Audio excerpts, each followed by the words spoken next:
जो कुछ कर रहे हो सही भी है या नहीं, इतने सालों से या इतने महीनों से मैं जो कर रहा हूँ कितना वर्थ इट है। बहुत सारे लोग शादी के काबिल नहीं होते, बहुत सारे लोग प्यार करने के काबिल नहीं होते, बहुत सारे लोग अमीर बनने के काबिल भी नहीं होते। मैं हर एक चीज को लड़ूंगा और जीत के भी दिखाऊंगा। आज की वीडियो में मैं बात करूंगा लग्न से। आपके लग्न से शनि कहां पर चैलेंजेस क्रिएट करने वाले हैं, कहां पर चुनौतियां क्रिएट करने वाले हैं, और वो बातें करूंगा आपसे जो कि सच में आपको अच्छी तो नहीं लगेंगी, लेकिन सुनना बहुत ज्यादा जरूरी है आपके लिए। तो सबसे पहले तो आ जाते हैं कि हमें लगन अपना पता होना चाहिए कि हमारा लगन क्या है, लगन होता क्या है। तो देखिए, ये है बेसिकली हमारा कुंडली का चार्ट, और आप अभी कुंडली है तो ओपन कर लीजिए। वैसे अगर रेगुलर व्यूअर है तो अब तक तो कुंडली बनाई ली होगी आपने, नहीं भी बनाई है तो ये मेरा ऐप है, इसका नाम होरोकॉस्मो है। ये एंड्रॉयड iOS दोनों पर अवेलेबल है। आप प्लीज इसको डाउनलोड करिए, अपनी डिटेल्स फिल करिए, बिल्कुल फ्री है। और यहां पर आपको कुछ इस तरह से दिखने वाला एक चार्ट मिलेगा, इसे हम कुंडली बोलते हैं। यहां पर जो हाउसेज होते हैं वो फिक्स होते हैं, जैसे हमेशा पहला हाउस यही रहेगा, दूसरा हाउस यही रहेगा, तीसरा हाउस यही रहेगा, एंड सो ऑन ये कहानी चलती रहेगी। तो 12 के 12 जो हाउसेज होते हैं ये फिक्स होते हैं, इनकी पोजीशन बिल्कुल फिक्स होती है। तो अब मैं थोड़ा सा ब्लैंक यूज कर लेता हूं।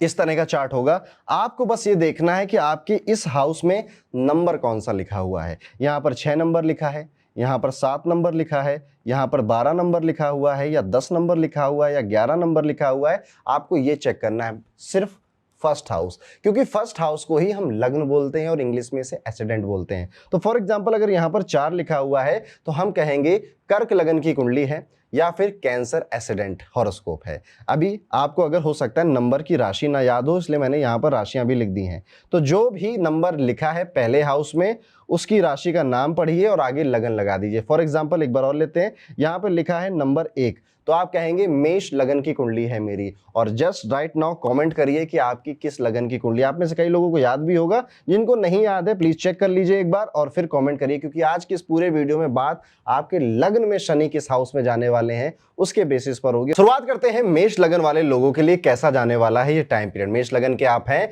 तो शनि आपके 12वें घर में ट्रांजिट कर रहे हैं। सबसे पहला इंपैक्ट आप अपने वर्क एरिया में देखेंगे। चीजें स्लो हो रही हैं, चीजें डिले हो रही हैं। आप जितनी तेज रफ्तार से परिणाम चाहते थे, शनि वहां पर ब्रेक लगाकर आपको आपके पेशेंस की परीक्षा यहां पर ले रहा है। ये शनि यहां पर सबसे पहले आपको सेल्फ रियलाइजेशन करवा रहा है कि यार ये इतने सालों से या इतने महीनों से मैं जो कर रहा हूँ कितना वर्थ इट है। क्या मैंने अपने परिवार को जो समय नहीं दिया, अपने आप को, अपनी बॉडी को जो समय नहीं दिया, क्या वो सब कुछ एक्सेप्टेबल था, वो सब कुछ ठीक था? मैं जा किस दिशा में रहा हूँ? तो क्योंकि ये हाउस जो होता है ना, ये स्पिरिचुअलिटी का हाउस है। यहाँ पर मोक्ष की बातें की जाती हैं, और शनि जब यहाँ पर आएंगे तो आपके मन में भी ऐसी ही बातें आएंगी। आप अपने आप को लेकर सोचेंगे, और संभव है कई सारी योजनाएं जो आपने अभी तक बनाई थी ना, ये करेंगे, वो करेंगे, यहाँ जाएंगे, वहां जाएंगे, वो जरूरत से ज्यादा समय लेंगी और कई सारी उसमें से फिल्टर आउट हो जाएंगी, कैंसिल हो जाएंगी। तो शनि यहां पर आपको आपका रियलिटी चेक आपके काम के जरिए देने वाले हैं,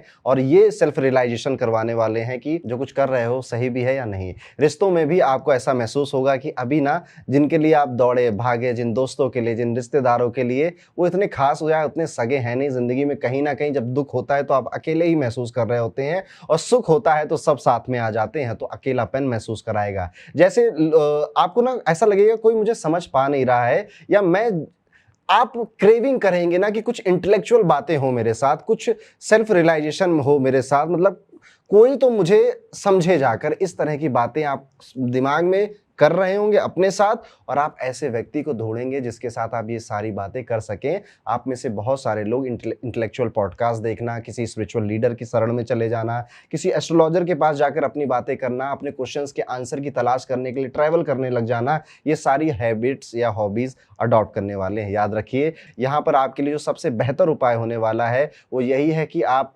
जितने भी जगहों पर दर्द से लोग छुटकारा पाने जाते हैं, जैसे अस्पताल है, अनाथालय है, वृद्धाश्रम है, यहाँ पर जाकर कुछ समय बिताइए, खाली बैठे रहिए, देखिए इन लोगों को। अपनी लाइफ में आपको ईश्वर ने कितना कुछ दिया है, इसका रियलाइजेशन करिए। आपको बहुत ज़्यादा सकारात्मक और आप जो इमोशन से इधर-उधर भटक रहे हैं ना, उसको लेकर बहुत शांति मिलेगी। और यहाँ पे सबसे अच्छी रेमेडी तो है ही कि हनुमान जी के मंदिर जाना है, सातमुखी रुद्राक्ष ज़रूर पहनना है। अगला जो लगन है वो है हमारा वृषभ लगन। अगर हम वृषभ लगन की बात करें तो शनि आपके 11वें भाव में ट्रांजिट कर रहे हैं, 11th हाउस में ट्रांजिट कर रहे हैं। तो तैयार हो जाइए, जितने भी आपके चंटर-मंटर घूम रहे थे आपके आस-पास, वो सब के सब जाने वाले हैं। जो आपके चेहरे पे खुश होते थे और आपके पीठ पीछे दुखी होते थे, ये ऐसी परिस्थितियां बनाएगा, आपको उनसे दूर ले जाएगा। बेसिकली आपके दोस्त, आपके रिश्तेदार जो नकली हैं वो चले जाएंगे। जितने भी फेक फ्रेंडशिप आपने बनाई थी वो चले जाएंगे आपसे। वृषभ लगन के जातकों को इस दौर में अपने बड़े लक्ष्यों को पाने के लिए एक्स्ट्रा मेहनत भी करनी पड़ेगी। डिजायर का हाउस है 11th,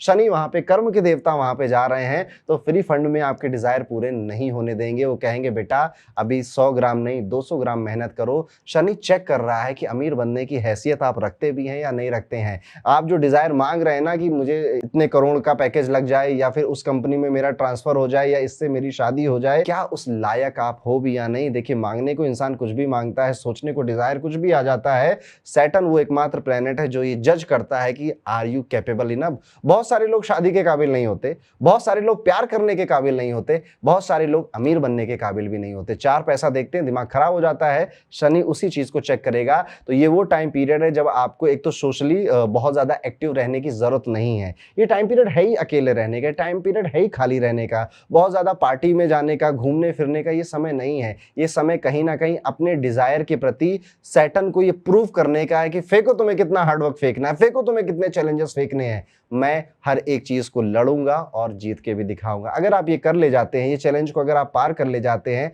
कुछ दिन आएंगे जब आप डिप्रेस होंगे, जब आप कहोगे कि यार मेरी इच्छा पूरी क्यों नहीं हो रही, मेरे डिजायर पूरे क्यों नहीं हो रहे, कोई मेरे साथ क्यों नहीं खड़ा है। सैटर्न यही टेस्ट करना चाहता है कि क्या आप अकेले चलने लायक हो। अगर हाँ, तो ये बहुत भर भर कर भी देता है। ये वही प्लेनेट है जो शनि मनी में भी कन्वर्ट कर देता है। ये वही प्लेनेट है जितना आपने सोचा नहीं है ना, आपको कई बार ऐसा एहसास दिला देगा इतना तो मैं डिजर्व भी नहीं करता हूँ, उतना मुझे मिल गया है। तो ये चैलेंज आपके सामने आने वाला है। वृषभ लगन वालों, शनि के प्रभाव को अगर आप थोड़ा सा कम करना चाहते हैं तो आप यहाँ पर कोशिश करिएगा कि आप शनिवार को अगर शनि मंदिर चले जाएं और वहां पर एक मुट्ठी काले तिल का दान भी आप करते हैं, तो ये भी शनि की आने वाली बड़ी बड़ी प्रॉब्लम को मधुर कर देता है, खत्म नहीं करता,